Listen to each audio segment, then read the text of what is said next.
नमस्कार। आज हम एक बहुत ही अहम मुद्दे पर बात करने वाले हैं। 2027 में होने वाली भारतीय जनगणना। जी। सुनने में तो ये सिर्फ गिनती लगती है, पर इसके असर बहुत गहरे हो सकते हैं, है ना? बिल्कुल, राजनीति पर, समाज पर भी। बिल्कुल। ये सिर्फ आंकड़े नहीं है, ये भारत के भविष्य की रूपरेखा तय कर सकती है। और हमारी ये जो चर्चा है वो एक लेख पर आधारित है, जनगणना और राजनीतिक परिवर्तन। हाँ, तो हम यही समझने की कोशिश करेंगे कि ये जनगणना खास क्यों है, कैसे ये संसद में सीटों का समीकरण बदल सकती है और जाति के मुद्दे पर इसका क्या असर होगा। सही। तो शुरुआत बेसिक से करते हैं। जनगणना आखिर है क्या? मतलब सिर्फ लोगों को गिनना? नहीं, वो तो है ही, पर उससे कहीं ज्यादा है। जनगणना मतलब आबादी को अलग अलग हिस्सों में बांट कर देखती है। हिस्से? जी।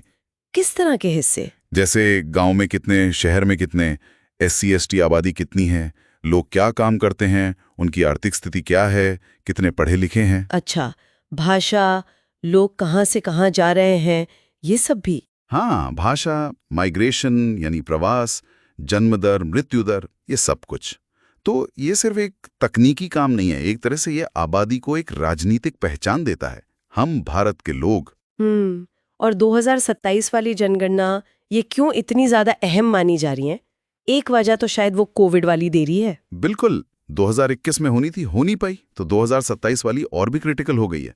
और एक और बात, क्या? ये पहली जनगणना होगी जिसका सारा डेटा, मतलब पूरा का पूरा डिजिटल तरीके से इकट्ठा किया जाएगा। उम्मीद है कि इससे काम तेज होगा। ओके, डिजिटल, ये तो ठीक है, लेकिन आपने कहा था कुछ और भी है, संविधान से जुड़ा हुआ। हाँ, सबसे बड़ी बात वही है, संविधान का अनुच्छेद 81।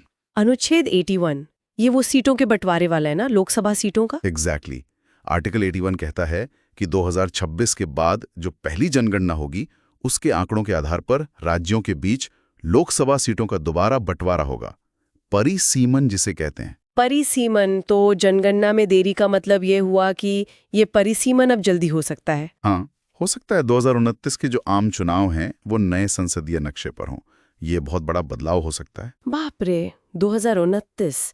तो इसका असर क्या पड़ेगा? मतलब कौन से राज्यों को फायदा हो सकता है कि नहीं नुकसान? देखिए, अगर सिर्फ जनसंख्या ही आधार बनी रही सीटों के लिए, तो जो लेख कहता है उसके अनुसार पॉलिटिकल पावर उन राज्यों से शिफ्ट हो सकती है जहां आर्थिक विकास ज्यादा है और जन्म दर कम है। जैसे दक्षिण और पश्चिम के राज्य। हाँ, और ये पावर उन राज्यों की तरफ जा सकती है जहां जन्म दर ज्यादा है, अर्थव्यवस्था थोड़ी कमजोर है, मतलब उत्तर और मध्य भारत के राज्य। तो ये सिर्फ जन्म दर का मामला नहीं है, इसमें वो बात भी जुड़ जाती है कि लोग काम या बेहतर मौकों के लिए कहाँ जा रहे हैं। बिल्कुल, माइग्रेशन, जैसे उत्तर या मध्य भारत से लोग दक्षिण, पश्चिम या दिल्ली NCR की तरफ जा रहे हैं। अच्छा, तो कुछ राज्यों को डर होगा कि उनकी सीटें कम ना हो जाएं?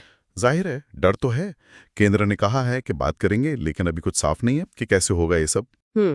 तो ये तो हुई सीटों की बात जो जनसंख्या पर आधारित होंगी, लेकिन जनसंख्या के अंदर की तस्वीर भी तो, मेरा मतलब है जाति।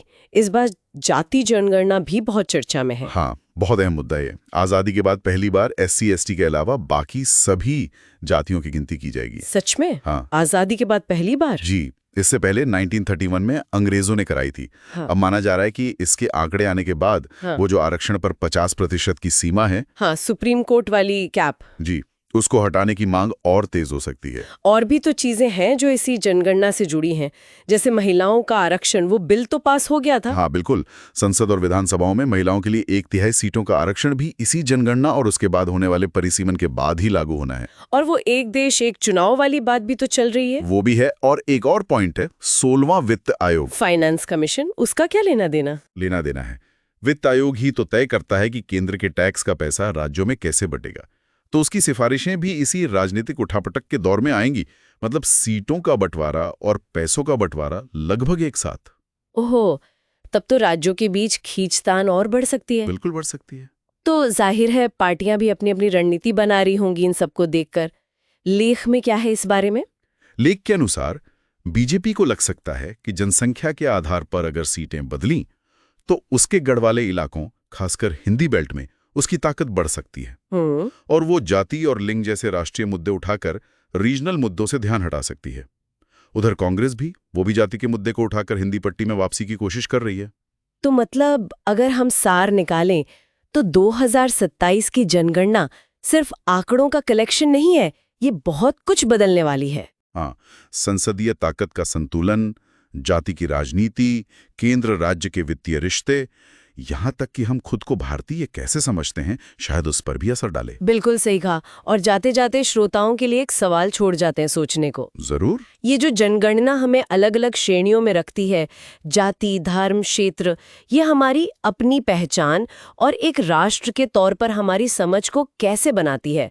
और अब जब इतनी ज्यादा डिटेल में जानकारी आएगी, तो भविष्य में ये समझ कैसे बदल सकती है? सोचने वाली बात है।